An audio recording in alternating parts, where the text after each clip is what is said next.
বাংলাদেশের বিজয় দিবসে সামাজিক যোগাযোগ মাধ্যমে দেয়া ভারতের প্রধানমন্ত্রীর প্রতিক্রিয়ায় তৈরি হয়েছে নতুন বিতর্ক। বাংলাদেশের মুক্তিযুদ্ধকে ভারতের যুদ্ধ বলে দাবি করে পোস্ট দিয়েছেন নরেন্দ্র মোদী।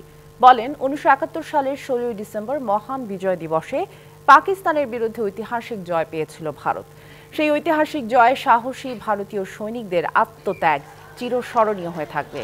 তার পোস্টে ক্ষুব্ধ প্রতিক্রিয়া জানিয়েছেন উপদেষ্টা আসিফ নজরুল, বৈষম্য বিরোধী ছাত্র আন্দোলনের আহ্বায়ক হাসনাত আব্দুল্লাহ। নরেন্দ্র মোদীর পোস্টে তীব্র প্রতিবাদ জানিয়ে আসিফ নজরুল বলেন, 16 ডিসেম্বর বাংলাদেশের বিজয়ের দিন। ভারত ছিল এই বিজয়ের মিত্র, এর বেশি কিছু নয়।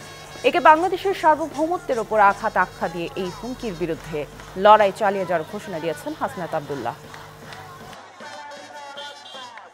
মোদি দাবি করেছেন যে এই যুদ্ধটা এটা শুধু ভারতের একটা যুদ্ধ ছিল এবং এটাকে তারা ভারতের স্বাধীনতা দিবস হিসেবে আজকে পালন করছে। এটাকে আমরা বাংলাদেশের স্বাধীনতা এবং অখণ্ডতার উপরে আমরা হুমকি মনে করছি।